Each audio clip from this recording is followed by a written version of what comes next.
शुद्धं पडमेय जिणेन्दवर्णमिचन्दमकलङ्कं गुणरयणभूषणुदयं जीवस्य परुवणं वोच्छम्।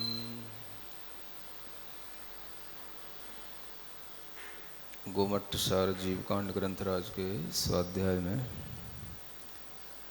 लेश्या मार्गणा का वर्णन चल रहा है। लेश्या के 16 अंतर अधिकार बताए गए हैं, जिनमें सर्वप्रथम निर्देश अधिकार के माध्यम से 6 लेश्याओं के नाम आदि का निर्देश किया था। आवाज़ थोड़ी और अच्छी से नहीं है। फिर दूसरा वर्ण अधिकार चल रहा है। वह वर्ण अधिकार में मुख्य रूप से द्रव्य लेश्या का ही मुख्य रूप से वर्णन किया जा रहा है, और जो है वो तो आगे किस तरह से परिवर्तित होती है ये बताई जाएगी।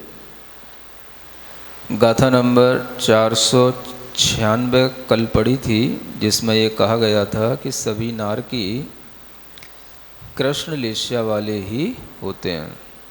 ये उनके द्रव्य लेश्या की अपेक्षा से है। ये वर्ण अधिकार मुख्य रूप से द्रव्य लेश्या को लेकर के ही है। वर्ण माने रंग होता है। तो अगर हम इस दृष्टि से भी देखें कि जो दूसरे नंबर का वर्ण नाम का अधिकार है, तो वह वर्ण अधिकार मुख्य रूप से शरीर के ही वर्ण आदि को फोकस कर रहा है ना। तो जहाँ पर ये संभावना थी कि शरीर के ही वर्ण के आधार पर भाव भी हम देख सकते हैं, तो वहाँ पर ये बता भी दिया कि कल्पवासी देवों में द्रव्य लेश्या और भाव लेश्या एक समान होती है।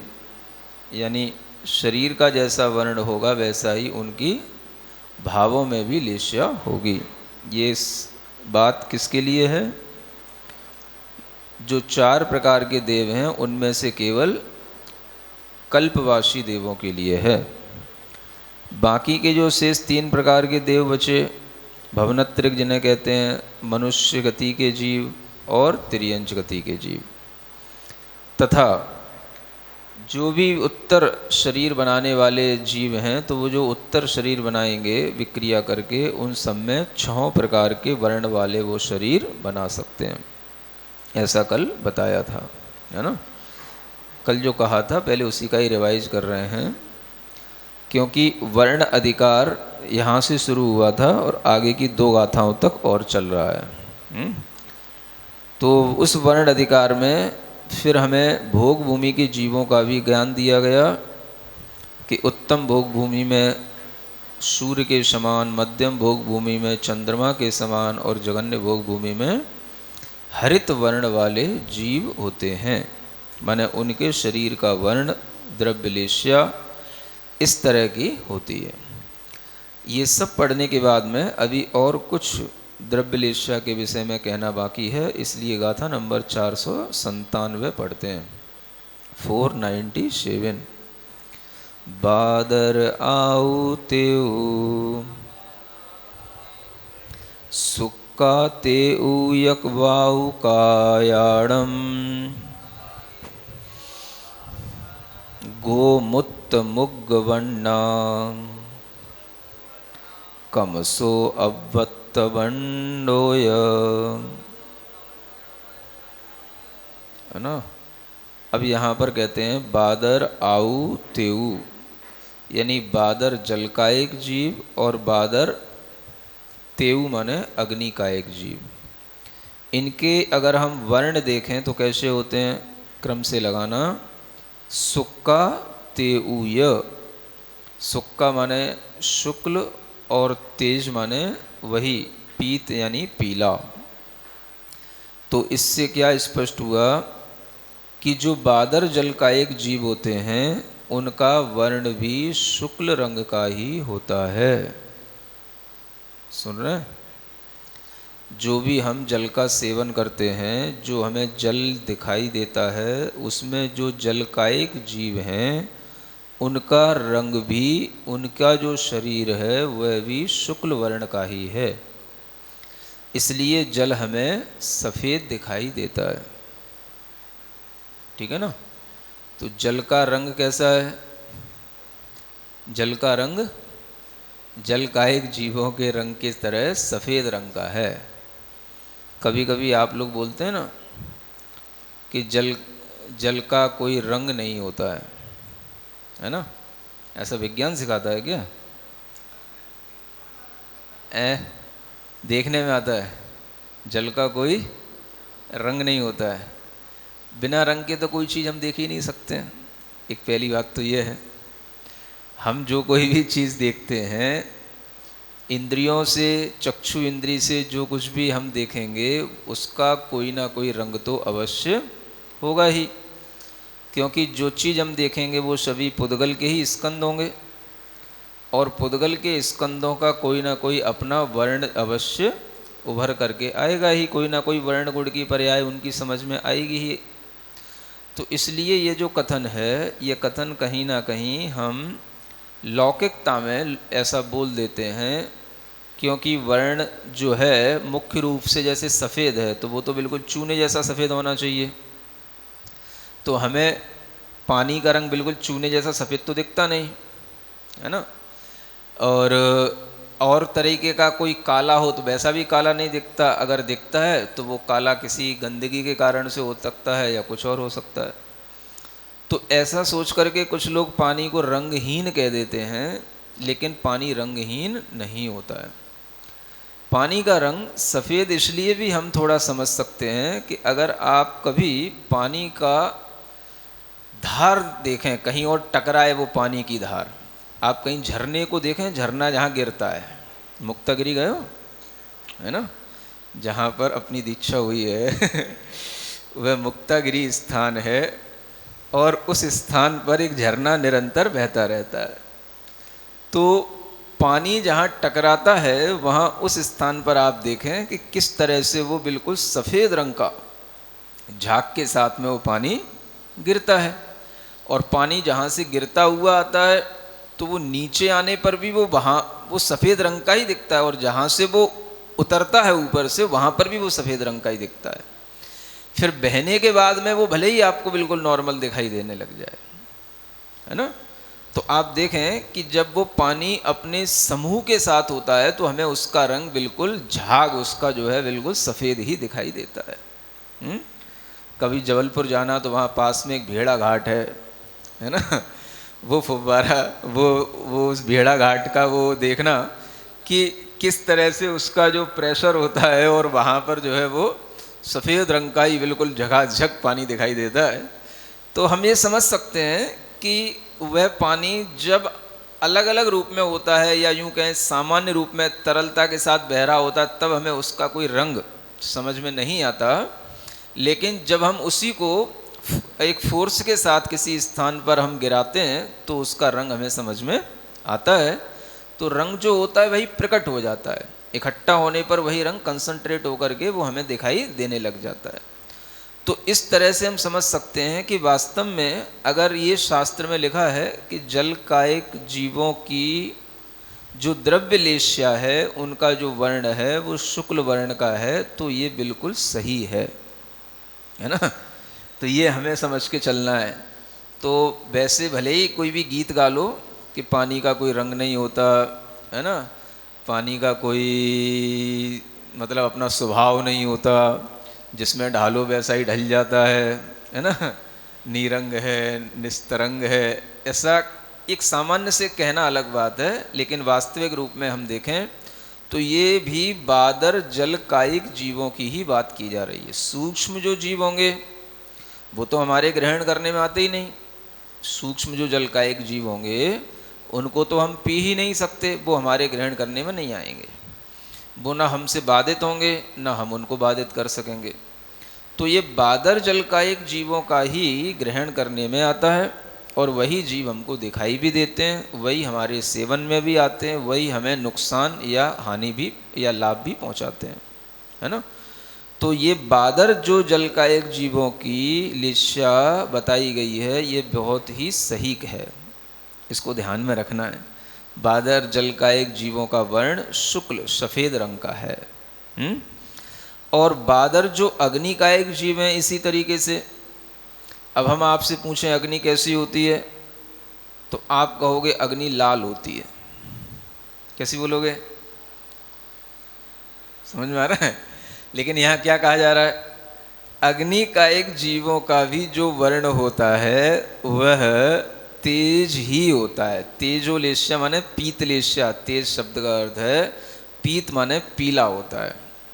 तो माने अग्नि जो होती है वह पीली होती है। सुन रहे हैं? हमें ऐसा समझ आता है कि अग्नि मूल में पीली होती है। जब उसकी लपट वगैरह हमें जो शिखा के रूप में होती है, उसकी जिसे हम लौ बोलते हैं, वो हम अगर देखें तो वो भले ही लाल सी हमें दिखाई दे, लेकिन मूल में जो अग्नि होती है वो पीली होती है। सुन रहे हो? इतना तो हमें समझ आता है। आगे कुछ और ज़्यादा आपको समझ में आए तो हमें बता देना, हम उसको भी स्वीकार कर लेंगे। तो ऐसा जो लिखा गया है वो सही लगता है कि बादर अग्नि का एक जीवों का जो वर्ण है वह पीत रंग का है, पीले रंग का है। उनकी जो द्रव्यलेश्या है वो पीली है। और वो भी हमें तब दिखाई देगी जब वो भी जो है लौ एकदम से उत्पन्न होते हुए जो हमें दिखाई दे निचले स्थान पर। जैसे कोई भी दीपक होता है या कोई लालटेन होती है, उसकी जो बाती का प्रारंभ होता है वो जो है इसी रूप में दिखाई देगा, है ना। फिर जो उसकी लौ होती है वो भले ही हमें लाल सी देखने में आए, अलग बात है। तो मुख्य रूप से अग्नि का एक जीवों का भी जो वर्ण है वो पीला है, ठीक है। और यही जीव हमारे काम में आते हैं, बादर ही। तो बादर अग्नि का एक और बादर जल का एक, इनका स्वभाव बता दिया, इनका रंग बता दिया। अब बचे वायु कायाणम, वायु कायाणम मैंने जो बादर वायु का एक जीव हैं उनमें ये वर्ण बताए गए हैं तीन। गोमूत्र माने गोमूत्र के वर्ण के समान, मुग्ग माने मूंगा के वर्ण के समान, कमसो क्रमशः, और अव्यक्त वर्ण वाला माने इसका वर्ण हम तीसरे का कुछ कह नहीं सकते हैं। तो वायु तीन प्रकार की होती है। इससे क्या समझना, वायु कितने प्रकार की? तीन प्रकार की। और ये तीन प्रकार की वायु ही तीन वात वलय के रूप में जानी जाती है ना। घनो दधि वात वलय, घन वात वलय, और तीसरा तनु वात वलय। ये तीन वात वलय होते हैं। तो ये वात वलय इसीलिए कहे जाते हैं क्योंकि इनमें वात माने वायु ही भरी होती है। वात माने क्या होता है? वायु। वात पित्त कफ ऐसे तीन प्रकृतियां कहते हैं ना। तो वात का मतलब है वायु प्रकृति।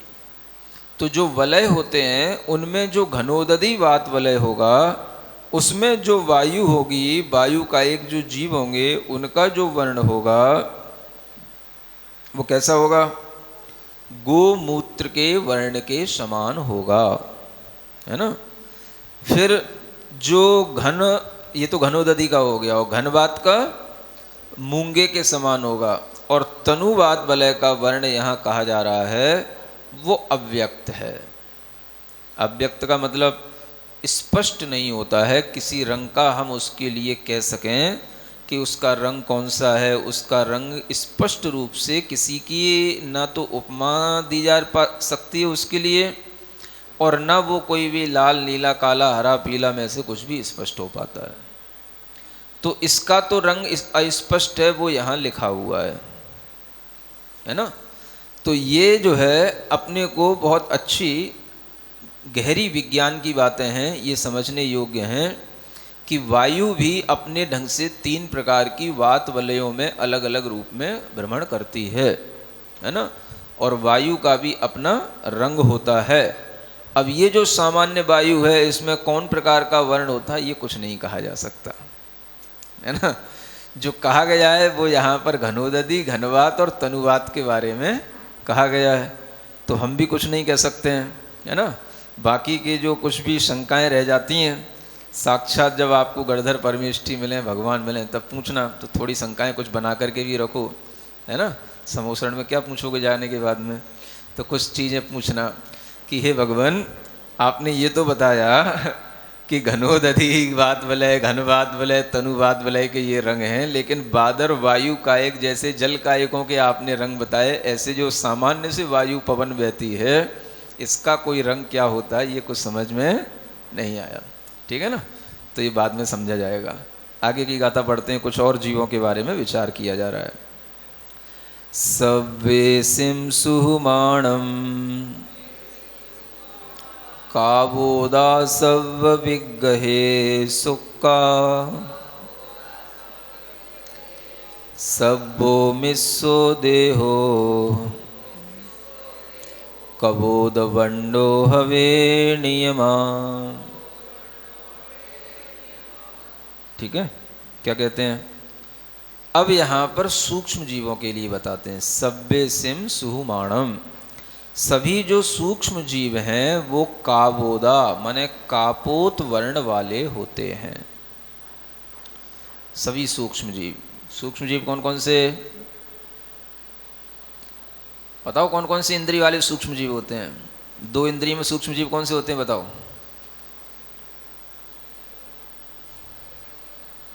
जल्दी बोलो। 3 इंद्रिय में सूक्ष्म जीव कौन से होते हैं,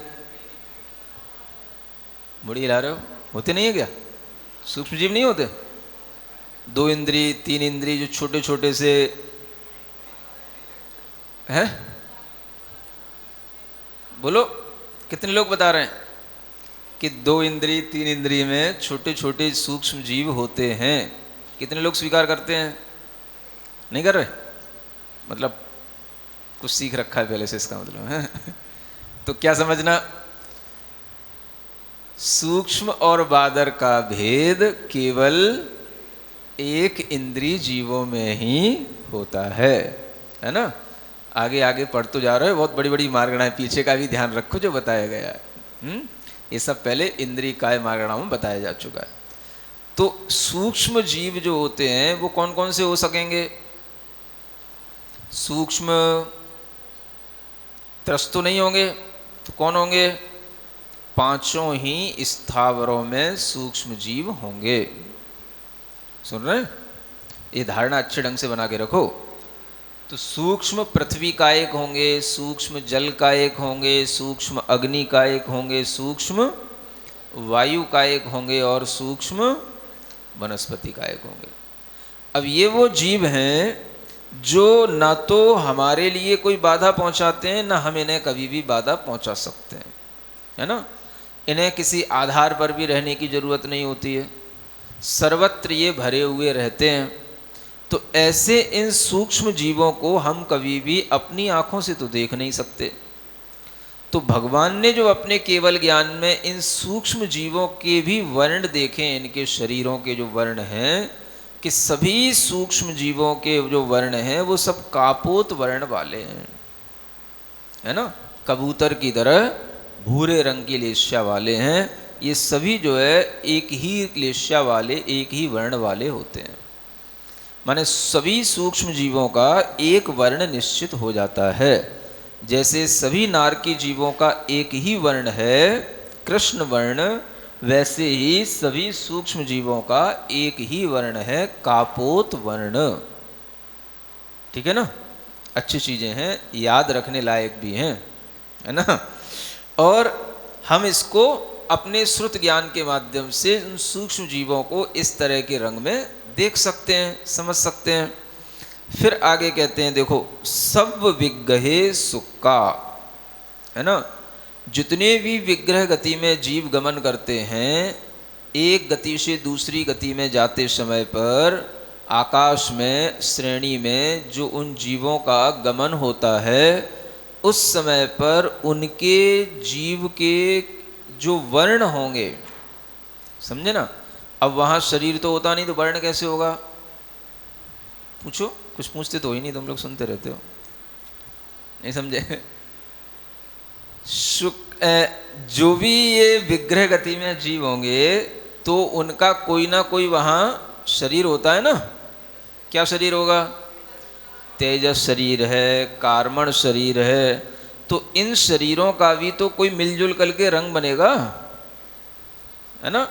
तो देखो सभी जीव उस विग्रह गति में शुक्ल वर्ण वाले ही होंगे। क्या सुन रहे हो?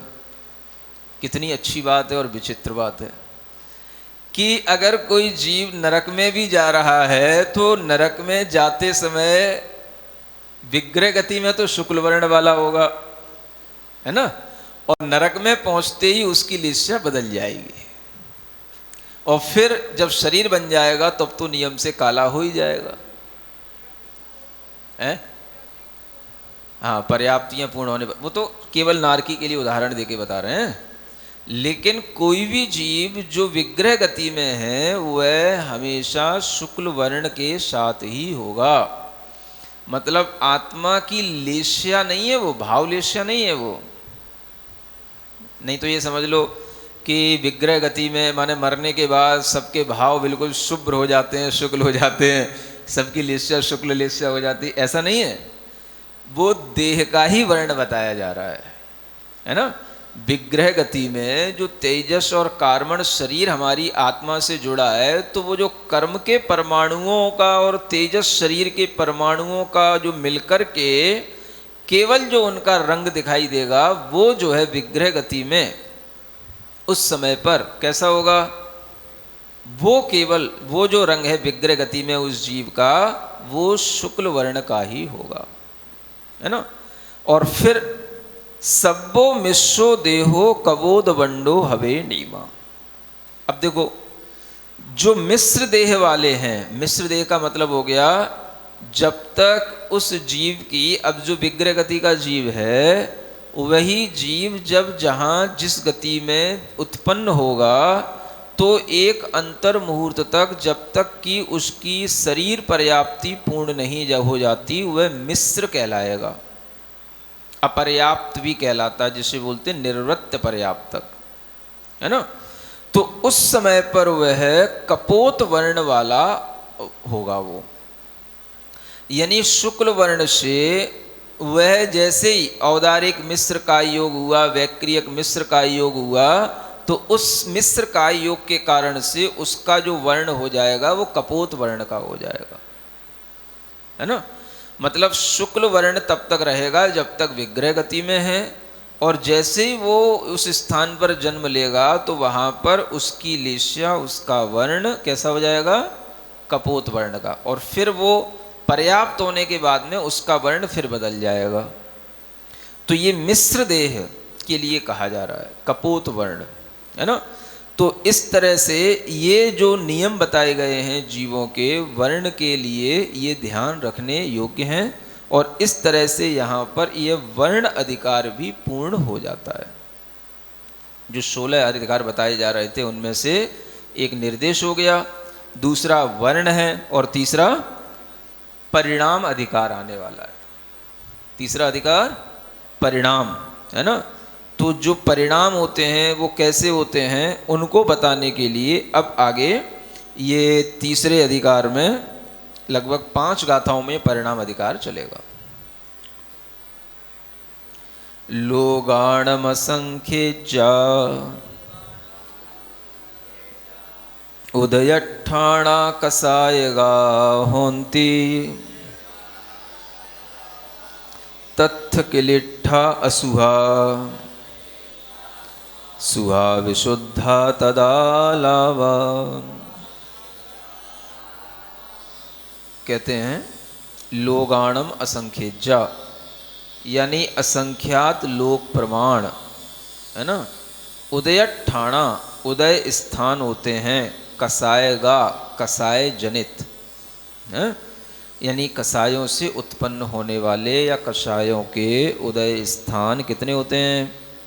असंख्यात लोक प्रमाण होते हैं, है ना। तत्थ, उसमें किलिट्ठा, जो संक्लिष्ट होंगे वो तो अशुभ स्थान कहलाएंगे, और सुहा विशुद्धा, और जो विशुद्ध होंगे वो शुभ स्थान कहलाएंगे, है ना। तदालावा उनका भी आलाप माने कथन उतना ही समझना। यानी कि अशुभ भी लोक असंख्यात लोक प्रमाण हैं और शुभ भी असंख्यात लोक प्रमाण हैं, है ना।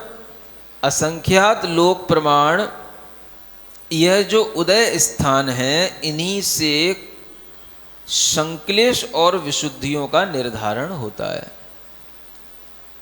कसाय के उदय स्थानों से, उदय स्थान का मतलब जो कषाय जिस भी प्रमाण से जिस अनुपात से उदय में आ रही हैं उन्हीं उदय के माध्यम से संक्लेश या विशुद्धि के भाव आत्मा में उत्पन्न होते हैं, है ना। आपने जैसे सुना होगा निगोद जीव के बारे में, है ना। तो निगोद जीव के लिए कहा जाता है कि भाव कलंक सुपौरा, माने उनके भावों में कलंकता कलुषता बहुत प्रचुर मात्रा में होती है। इसका मतलब क्या हुआ कि उनकी कषायों का जो उदय है वो बहुत ही अधिक होता है। तो कषाय का उदय ये महत्वपूर्ण है, इसी से लेश्या बनेगी, इसी से हम अपने भावों में अनुभव कर पाएंगे कि हम विशुद्ध हैं या संक्लिष्ट हैं। तो संक्लेश और विशुद्धि कसायों के उदय पर निर्भर करती है और उसी से लेश्याओं का निर्धारण होता है। अगर संक्लेश परिणाम होंगे तो वो अशुभ लेश्या में जाएगा और अगर विशुद्ध परिणाम होंगे तो वो शुभ लेश्या में ग्रहण किया जाएगा। अब यहाँ पर ये परिणाम भाव लेश्या की अपेक्षा से ही जाने जा रहे हैं। तो भावों में लेश्या या तो शुभ रूप होगी या अशुभ रूप होगी। तो अशुभ रूप जो परिणाम हैं वो संक्लिष्ट परिणाम हैं और वो भी असंख्यात लोक प्रमाण होते हैं, तो शुभ भी असंख्यात लोक प्रमाण होते हैं। इतना जरूर है कि जो ये असंख्यात लोक प्रमाण हैं उनमें यथा योग्य अपने अपने असंख्यात लोक प्रमाण का भाग देंगे अगर हम, तो ये कह सकते हैं कि अशुभ में जो असंख्यात लोक प्रमाण स्थान है वो बहुत हैं और शुभ में जो है वो उससे कुछ कम है ना। माने बहुभाग जो होगा वो असंख्यात लोक प्रमाण अशुभ का लेंगे तो एक भाग हम जो है शुभ का लेंगे, लेकिन दोनों होंगे असंख्यात लोक प्रमाण ही, क्योंकि असंख्यात लोक के प्रमाण के भी असंख्यात भेद बनेंगे। तो बहुभाग जो है वो अशुभ का है और एक भाग जो है शुभ का है। फिर उसी में आगे हम तीन तीन और लेश्याओं के माध्यम से इनका हम विभाजन अलग अलग ढंग से आगे करते हैं जो गाथा में लिखा हुआ है। आगे बता रहे हैं तिब्बतमा तिब्बतरा तिब्बा असुहा सुहा तहा मंदा मंदतरा मंदतमा छठाण गया हुपत्ययम। अब यहाँ कहते हैं कि जो ये अशुभ और शुभ स्थान हैं ये प्रत्येक, पहले तो अशुभ में देखें तो तीव्रतम, तिब्बतमा का मतलब तीव्रतम, तीव्रतर वो उससे कुछ कम हो गया, तिब्बा वो उससे भी कुछ कम हो गया। तो ऐसे तो ये अशुभ के स्थान जानना है ना। फिर सुहा के तत्तहा उसी प्रकार से शुभ के भी जानना, उसमें पहले मंद फिर मंदतर और फिर मंदतम, है ना। और छठाण गया हूँ पत्ययम, और प्रत्येक जो है 6 स्थानों को प्राप्त हैं, माने प्रत्येक में 6 स्थान, षट स्थान पतित हानि वृद्धि जो के जो 6 स्थान होते हैं वो सब में होंगे अलग अलग। माने तीव्रतम जो अशुभ लेश्या के परिणाम होंगे उनमें भी षट स्थान हानि वृद्धि होगी, तीव्रतर जो अशुभ लेश्या के परिणाम होंगे उनमें भी षट स्थान हानि वृद्धि होगी, तीव्र रूप जो अशुभ लेश्या के स्थान होंगे उनमें भी षट स्थान हानि वृद्धि होगी, है ना। इसी तरीके से मंद रूप जो शुभ लेस्या के परिणाम होंगे उनमें भी सठ स्थान हानि वृद्धि होगी। मंदतर जो शुभ लेस्या के स्थान होंगे उनमें भी सठ स्थान हानि वृद्धि होगी। और मंदतम जो शुभ लेस्या के स्थान होंगे उनमें भी सठ स्थान हानि वृद्धि होगी। ठीक है ना। तो यहाँ पर जब हम अशुभ के लिए देखते हैं तो अशुभ में उत्कृष्ट से जघन्य की ओर आ रहे हैं, क्योंकि तीव्रतम से हम तीव्र की ओर आए, है ना। जैसे गुड, बेटर, बेस्ट, ये 3 डिग्रियां होती है ना, कंपैरेटिव डिग्री, सुपरलेटिव डिग्री, जैसे आप पढ़ते हो ना, ऐसे ही यहाँ पर इन लेस्याओं को 3 डिग्रियों में विभाजित किया गया है ना। तो तीव्रतम का मतलब हो गया सुपर, और तीव्रतर का मतलब हो गया ये मीडियम, और फिर तीव्र हो गया ये बिल्कुल लोएस्ट। तो इस तरह से अशुभ जो परिणाम हैं वो तीव्रतम भी होंगे, तीव्रतर भी होंगे और तीव्र भी होंगे, है ना। ये डिपेंड करेगा किस पर, जो ऊपर वाली गाथा में लिखा था, जैसा संक्लेश होगा उसी प्रकार की अशुभ लेस्या के ये परिणाम होंगे। तो तीव्रतम में संक्लेश अधिक होगा, तीव्रतर में संक्लेश थोड़ा कम हो जाएगा, तीव्र में संक्लेश और कम हो जाएगा। तो जब तक ये संक्लेश का भाव रहेगा तब तक ये अशुभ लेस्या के ही ये परिणाम कहलाएंगे, है ना। हाँ, 6 स्थान हानि वृद्धि का मतलब यही है जो आप पहले भी सुन चुके हैं। अनंत भाग हानि, असंख्यात भाग हानि, संख्यात भाग हानि, फिर संख्यात गुण हानि, असंख्यात गुण हानि और अनंत गुण हानि, है ना। ऐसे हानि के लिए ये 6 स्थान बनेंगे। इसी तरीके से वृद्धि के लिए भी 6 स्थान बनाए जाते हैं।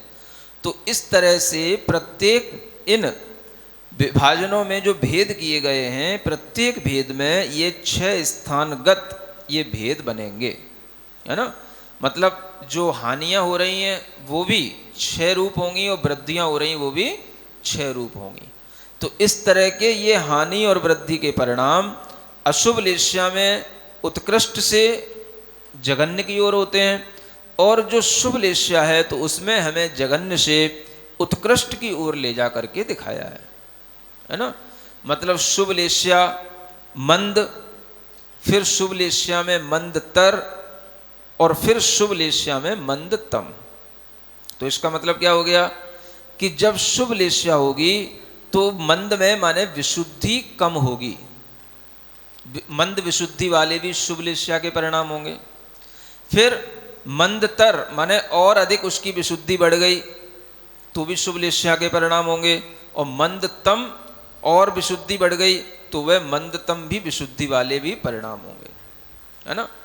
अगर हम इन्हें कसायों की अपेक्षा से देखें तो हम ऐसा भी कह सकते हैं कि ये सभी कसायों की तीव्रता से 3 अशुभ लेस्या के परिणाम हैं। तो कसायों की मंदता होने से 3 शुभ लेस्या के परिणाम ये बन जाते हैं, है ना। क्योंकि हम तीव्रतम परिणाम माने कसायों की तीव्रता, अब हम किसकी अपेक्षा से बता रहे हैं, कसायों की अपेक्षा से। तो पहले बताया था संक्लेश और विशुद्ध की अपेक्षा से, अब हम समझे कसायों की अपेक्षा से। तो कसाय जब तीव्रतम होगी तो अशुभ, तीव्रतर है तो भी अशुभ, और तीव्र है तो भी अशुभ। फिर कसाय मंद है तो शुभ, कसाय मंदतर हो गई और कम हो गई तो और शुभ, और कसाय और मंदतम हो गई तो और शुभ माने और विशुद्धि। इस तरह से ये संक्लेश और विशुद्धि के परिणाम चलते रहते हैं। अब इन परिणामों में भी अगर हम एक तरीके से विभाजन करें तो जैसे ऊपर लिखा था असंख्यात लोक प्रमाण, है ना, अशुभ लेस्या के परिणाम हैं। तो यथा योग्य का मतलब अब यहां पर हम इस तरह से लगाएंगे कि जो असंख्यात लोक प्रमाण अशुभ लेस्या के परिणाम हैं उनमें जितने तीव्रतम परिणाम होंगे, है ना, वो भी हम असंख्यात लोक प्रमाण ही होंगे, लेकिन वो भी असंख्यात लोक प्रमाण में उसके योग्य असंख्यात से विभाजित करने पर वो परिणाम आएंगे।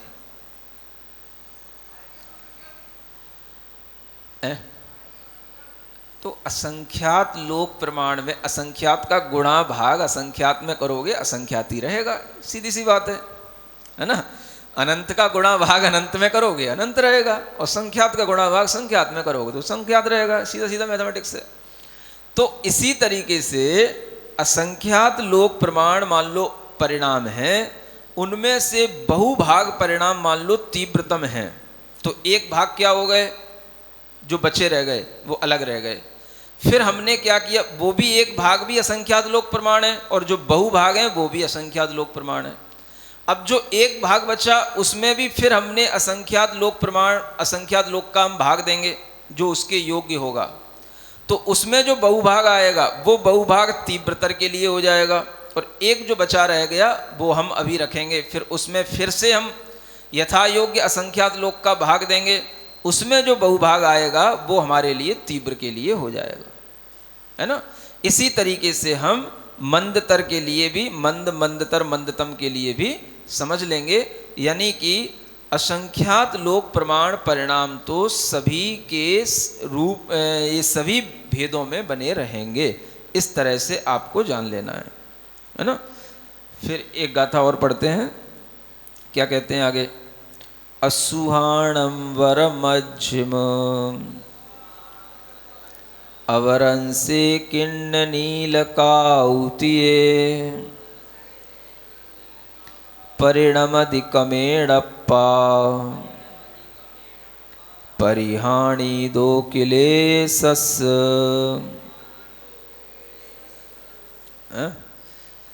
अब इसमें विभाजन करने का जो तरीका है वो आपको सही ढंग से अपने जो ग्रंथ है उसके हिसाब से समझ लेना। अब हमने असंख्यात लोक प्रमाण असंख्यात लोक प्रमाण सब जगह कर दिया, समझ आ रहा है ना, लेकिन वह विभाजन का तरीका कहाँ से शुरू होगा, तो पहले तो वह शुरू होगा अशुभ और शुभ से, है ना, क्योंकि बहुभाग अशुभ में है तो एक भाग शुभ में है। फिर उस बहुभाग का भी हम विभाजन करेंगे, तो फिर एक जो निकल के आएगा उसका भाग, उसमें असंख्यात लोक प्रमाण उसका बहुभाग वो हम रखेंगे तीव्रतम के लिए। फिर जो एक भाग बचेगा उसका फिर हम बहुभाग निकालेंगे, वो बचेगा तीव्रतम तर के लिए, और एक भाग जो बचा रह गया वो तीव्र के लिए हो गया। उधर जो सबसे पहले हमने अशुभ से शुभ में जब किया था तब एक भाग शुभ के लिए बचा के रखा था, वो भी असंख्यात लोक प्रमाण ही हैं। तो अब उसमें हम जब करेंगे तो वो मंद मंदतर मंदतम के लिए करेंगे, है ना। तो उसमें भी असंख्यात बहुभाग पहले मंद के लिए आएगा, फिर एक भाग बचा रह जाएगा उसका भी असंख्यात बहुभाग मंदतर में चला जाएगा, फिर जो एक भाग बचा रह जाएगा वो मंदतम का हो जाएगा।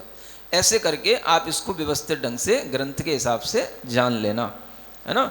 यहाँ जो गाथा कही जा रही है 501 नंबर की, उसमें कहते हैं कि ये जो अशुभ लेश्याओं के भाग हैं वो वर माने उत्कृष्ट होते हैं, मध्यम माने मध्यम भी होते हैं, और अवर अंश वाले भी होते हैं, माने जघन्य अंश वाले भी होते हैं। माने अशुभ लेश्याएँ इस तरह से उत्कृष्ट भी हैं, मध्यम भी हैं और जघन्य भी हैं।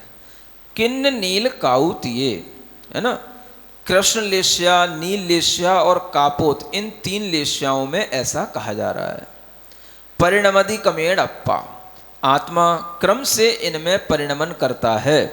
परिहानि दो क्लेशस्य, जैसे जैसे क्लेश की हानि होगी वैसे वैसे वह कृष्ण से नील, नील से कापोत लेश्याओं में परिणमन करेगा, और उनके परिणमन में प्रत्येक लेश्या में तीन तीन अंश भी होंगे।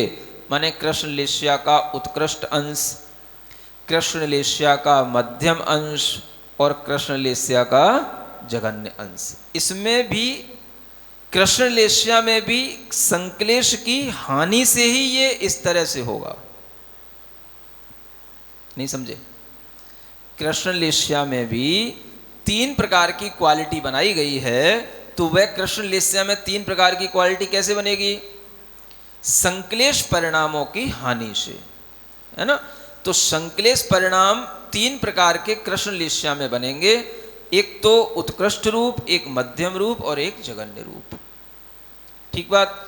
इसी तरीके से नील लेश्या, अब जब कृष्ण लेश्या जो जघन्य की ओर आ गई उसके बाद अब और संक्लेश में हानि होगी, तो वो संक्लेश की हानि कहाँ ले जाएगी? तो उसकी लेस्या को कृष्ण से नील में ले जाएगी। तो जगन्य कृष्ण लेस्या के बाद जब संक्लेश की हानि होगी तो वह उत्कृष्ट नील लेस्या का अंश आएगा पहले, फिर और संक्लेश की हानि होगी तो मध्यम नील लेस्या के परिणाम आएंगे, फिर और संक्लेश की हानि होगी तो जगन्य नील लेस्या में आत्मा परिणमन करेगी। फिर नील लेस्या में भी और अब जगन्य अंश आ गया, अब इसके बाद और उसके संक्लेश की हानि हुई तो कहाँ जाएगा? अब उसके परिणाम कैसे होंगे? तो उत्कृष्ट कापोत लेस्या के अंश के होंगे, है ना। फिर और उसमें संक्लेश की हानि हुई तो मध्यम कापोत लेस्या के परिणाम होंगे, और हानि होगी तो जगन्य कापोत लेस्या के परिणाम होंगे, ठीक है ना। इस तरह से यहाँ कहा गया है कि संक्लेश की हानि से यह आत्मा परिणमन करता है कृष्ण नील और कापोत लेस्याओं के उत्कृष्ट मध्यम और जघन्य अंशों में, है ना। माने तीनों अशुभ लेस्याओं के तीनों अंशों में परिणमन जो आत्मा का हो रहा है वो कैसे होगा? संक्लेश की हानि से होगा, है ना। इसको समझने के लिए आप अगर लेस्याओं को ध्यान में रखते हैं तो आप नारकी जीवों की लेस्याओं को ध्यान में रखें, क्योंकि अशुभ लेस्याओं का वर्णन वहीं किया जाता है ना। तो आप देखें कि ऊपर के जो नारकी हैं, पहली पृथ्वी के नारकी, वो कापोत लेस्या वाले हैं, है ना। फिर जब हम इधर मध्यम पृथ्वी में आ जाते हैं, तीसरी पृथ्वी में, तो वहां से नील लेस्या शुरू हो जाती है, और इधर जब हम छठवीं पृथ्वी तक पहुंच जाते हैं तो वहां कृष्ण लेस्या आ जाती है, और जब सातवें तक पहुंच जाते हैं, कृष्ण लेस्या पांचवीं से ही शुरू हो जाती है, छठवीं में भी आ जाती है और सातवीं में भी आ जाती है। तो जब आप इस तरीके से इसका विभाजन देखेंगे तो आपको जगन्य, मध्यम और उत्कृष्ट, ये तीनों चीजें अलग अलग समझ में आ जाएंगी, है ना। क्योंकि सातवीं पृथ्वी में उत्कृष्ट कृष्ण लेस्या कही गई है, माने वहां पर उत्कृष्ट संक्लेश है ना। छठवीं पृथ्वी में उत्कृष्ट नहीं है, पांचवीं में उससे भी कम है, लेकिन है कृष्ण लेस्या के भी अंश। तो इस तरह से हम देख सकते हैं कि कृष्ण लेस्या जो तीन प्रकार के संक्लेशों के माध्यम से हमारे सामने वो नरकों में हम समझ सकते हैं, है ना। तो ये लेस्याएं अपने अपने इन स्थानों में अपने अपने संक्लेश परिणामों की हानि से कम कम होती चली जाती हैं। संक्लेश परिणाम बढ़ेंगे तो लेस्याएं अशुभ होंगी, और संक्लेश परिणाम कम होंगे तो वो लेस्याएं अशुभ में कम होंगी, अशुभ में कम होंगी, शुभ नहीं हो जाएंगी। क्या कहा जा रहा है? अशुभ में कम होंगी। तो इस तरह से ये अशुभ का क्रम जानना, और जैसे ये अशुभ का क्रम है वैसे ही शुभ का भी क्रम होता है ना। अब यहां आचार्य आगे क्या कहते हैं, एक गाथा और पढ़ते हैं। काऊ नीलम किन्नम किलेश वड्ढि परिणमदि किलेश वड्ढिदो अप्पा एवं किलेश हानि वड्ढिदो होदि असुहतियम। हाँ, उसी चीज को यहाँ और कहा गया है जो अभी कहा जा रहा था। काऊ माने कापोत, नील माने नील, और किन्न माने कृष्ण, परिणमदि माने परिणमन करता है। क्लेश की वृद्धि से अप्पा माने आत्मा, इसी प्रकार क्लेश की एवं माने इसी प्रकार क्लेश हानि वड्ढिदो होदि अशुहतियम। इस तरह से क्लेश की हानि से और क्लेश की वृद्धि से ये अशुभ तीन लेस्याओं में परिणमन होता रहता है ना। तो ऊपर वाली गाथा में जो बताया गया था वो बताया था कि क्लेश की हानि से। अब यहाँ जो बताया जा रहा है वो कहा जा रहा है क्लेश की वृद्धि से। तो जब क्लेश की वृद्धि होगी तो क्या होगा? कापोत लेस्या से नील लेस्या में जाएगा, नील लेस्या से कृष्ण लेस्या में जाएगा। वही लिखा हुआ है, काऊ नीलम किन्नम परिणमदि क्लेश वड्ढिदो अप्पा, ठीक है ना। और इस तरह से जो ऊपर लिखा था वो क्लेश की हानि से, और नीचे लिखा है वो क्लेश की वृद्धि से है। तो जब क्लेश की वृद्धि होगी तो कापोत लेस्या से नील और नील से कृष्ण में जाएगा, और जब क्लेश की हानि होगी तो कृष्ण से नील और नील से कापोत में आएगा, है ना। और ये तीनों ही लेश्याएं अशुभ हैं, इसलिए अशुभ त्रिक इनको कहा गया है। तो तीनों ही अशुभ लेश्याओं में परिणमन इस प्रकार से क्लेश की हानि वृद्धि से होता रहता है, और आत्मा में जैसा क्लेश होगा वैसा ही उसकी लेश्या होगी। सुन रहे हो? क्लेश तो नहीं हो रहा है, पता पड़े लेश्या बिगड़ गई आपकी, नहीं समझे? क्लेश नहीं करना महाराज, सुनने में बड़ा क्लेश हो रहा है ना, ऐसा तो नहीं हो रहा है। सुनने में क्लेश होगा तो लेश्या बिगड़ जाएगी, जबकि सुनने में क्या होना चाहिए, है ना, माने क्लेश कम होना चाहिए, विशुद्धि का भाव बढ़ना चाहिए, तो लेश्या में विशुद्धि आएगी। तो क्लेश जो आप अपनी तरह से बोलते रहते हो, भाई ये बहुत क्लेश करते हैं, ये बहुत क्लेश कराते हैं, इनसे बड़ा क्लेश बना रहता है, घर में क्लेश होता ही रहता है, नहीं समझे? तो ये सब क्लेश है। जितना ज़्यादा क्लेश होगा उतना ही ज़्यादा हमारे भीतरी भाव जो हैं, हमारे परिणाम जो हैं वो कैसे होंगे, है ना, इन अशुभ लेश्याओं के होंगे। तो इसलिए क्लेश से बचना चाहिए। समझ रहे हो कि नहीं? कुछ तो हाँ ना बोलो। क्लेश से बचना चाहिए, और ये क्लेश जो है अगर बढ़ता जाएगा तो वो कृष्ण लेश्या तक भी पहुंच सकता है ना। फिर अगर ये क्लेश हानि को प्राप्त होगा तो नीचे कापोत लेश्या तक भी आएगा, और अगर हानि होगी तो फिर ये हमारे लिए शुभ लेश्या में भी परिणमन करा देगा। तो अभी तो हमने सीखा था क्लेश की हानि वृद्धि से अशुभ त्रिक लेश्याओं के अंदर जो परिणमन हो रहा है आत्मा का वो, और आगे एक गाथा और है जिसमें कि अब हम शुभ लेश्याओं के बारे में भी पढ़ते हैं, तो ये परिणाम अधिकार पूर्ण हो जाता है ना। तेऊ पौ में सुख के सुहाणम अवरादि अंश गे अप्पा शुद्ध सय वड्ढी दो हानि दो अन्न हो दी। क्या कहते हैं? तेऊ माने पीतलेश्या, पौद्मलेश्या, और शुक्ल माने शुक्ल लेश्या।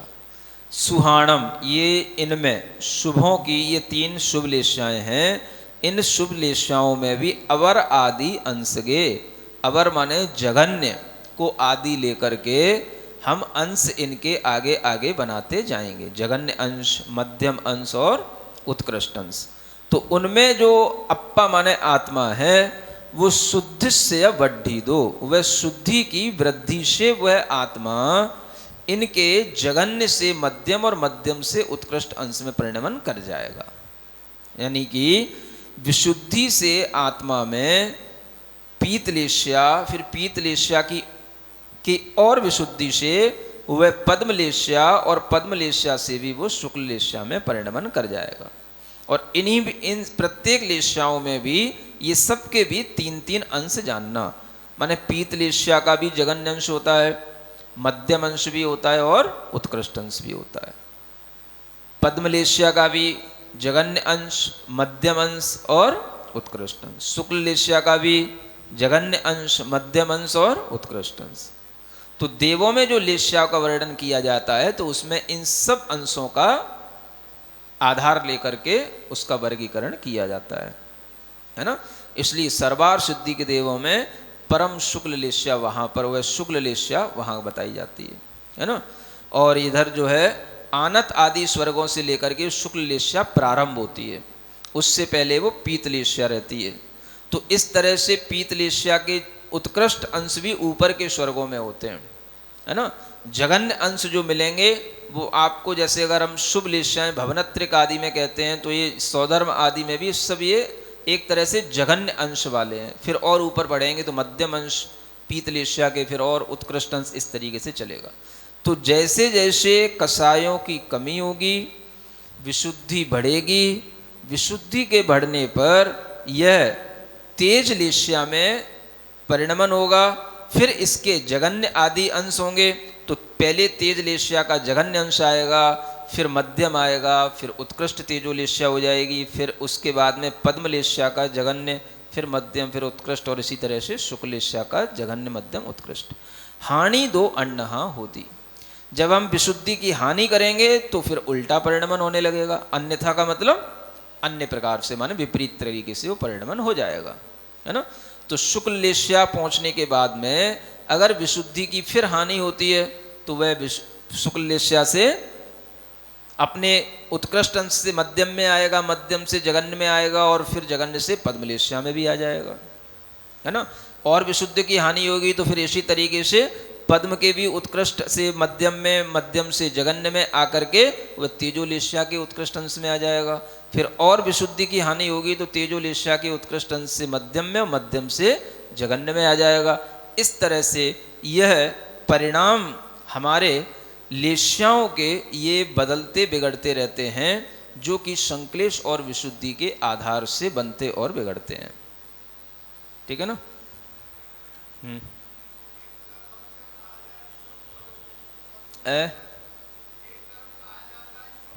हाँ हाँ, एक तरफ कहा जा रहा है शुभ करो और एक तरफ कहा जा रहा है संक्लेश मत करो, और हो रहा है संक्लेश से। मतलब शुभ भी संक्लेश से होता है, ऐसा नहीं है ना। शुभ कभी भी संक्लेश से नहीं होता। शुभ जब भी होगा तो संक्लेश की हानि से ही होगा, है ना। भीतर जो संक्लेश के परिणाम में कमी आएगी तभी वो शुभ की ओर जाएगा, है ना। तो जब आपसे कहा जाता है शुभ करो तो इसका मतलब ही है कि अपनी कसाएं कम करो, संक्लेश की हानि करो। विशुद्धि के साथ ही आप कोई शुभ कार्य कर सकते हैं। मान लो आप यहाँ पढ़ रहे हैं, है ना, आप यहाँ सीख रहे हैं, समझ रहे हैं, गाथाएं आपके सामने लिखी हैं। आपको उसका अर्थ भी तब समझ में आएगा जब आपके अंदर संक्लेश की हीनता होगी, हानि होगी। अगर मन में कोई संक्लेश चल रहा है तो यही गाथाएं आपको कठिन लगेंगी। नहीं समझे। आंखों के सामने अंधेरा सा छा जाता है, ये क्या बोल रहे हैं, क्या पढ़ गए, क्या पढ़ा दिया गया। अगर आपका मन कहीं और डोल रहा है, आपके मन में कोई क्लेश चल रहा है, तो आपको ये बिल्कुल सरल सा भाव भी समझ में नहीं आएगा जो यहाँ 1 घंटे तक अभी समझाया गया, है ना। और अगर समझ में आ रहा है तो इसका मतलब है इसके योग्य विशुद्धि तो हमारी है कि हम कम से कम इन लेश्याओं के प्रकरण को समझ रहे हैं। इस योग्य विशुद्धि तो हमारी है जो हम इन गाथाओं का अर्थ समझ पा रहे हैं, है ना। अब वही आपके बगल में कोई दूसरा बैठा हुआ है तो उसको कुछ भी समझ नहीं आ रहा है, तो वो एक भीतर का संक्लेश है, ये भी ध्यान रखो। तो ये अपने को समझते रहना है ना। क्या हो गया है? सुनाई नहीं पड़ रहा है। क्या कराया? हाँ, उपयोग तो लगा रहे हैं लेकिन फिर भी क्लियर नहीं हो रहा है। हाँ, तो उसमें कहीं ना कहीं अपने ज्ञानावरण कर्म का भी उदय हो सकता है। अगर आप उपयोग लगा रहे हैं फिर भी क्लियर नहीं हो रहा है तो भी हम यही कहेंगे, क्योंकि सभी कर्मों के उदय से ही संक्लेश होता है ना। ज्ञानावरण का भी तीव्र उदय होगा तो वो भी एक क्लेश का कारण बन जाता है। तो आप उस ज्ञानावरण कर्म के उदय में भी क्लेश ना करें, उपयोग लगाते रहें और अपने मन में विशुद्ध भाव बनाते रहें कि ये हम जितना समझ पा रहे हैं उतना हमारे लिए पर्याप्त है। इससे ज़्यादा क्लेश करने की कोशिश ना करें, प्रैक्टिस करने की कोशिश करें कि हम फिर से अभ्यास करेंगे तो हम और समझ लेंगे, है ना। ऐसा सोच करके क्लेश ना करें कि हमको इतना समझ नहीं आया और बगल वाले को बहुत समझ आ गया, तो ऐसा सोच करके भी क्लेश ना करें। असंख्यात लोक प्रमाण को एक बार थोड़ा समझा दीजिए। असंख्यात लोक प्रमाण की परिभाषा एक बार बताया था, ये परिभाषाएं आती ही रहती हैं। एक लोक में असंख्यात प्रदेश होते हैं। लोक कितने प्रदेश वाला है? असंख्यात प्रदेश वाला है ना। तो एक लोक में जितने असंख्यात प्रदेश हैं, ऐसे ही असंख्यात लोकों में, कितने लोकों में? असंख्यात लोकों में जितने प्रदेश होंगे उतने असंख्यात लोक प्रमाण वह परिणाम कहलाएंगे, है ना। मतलब असंख्यात लोक में जितने प्रदेशों की संख्या आएगी वो असंख्यात लोक प्रमाण संख्या कहलाएगी। ठीक है ना, वही यहां परिणामों की गिनती बताई गई है। ठीक, बोलो शांतिनाथ भगवान की जय।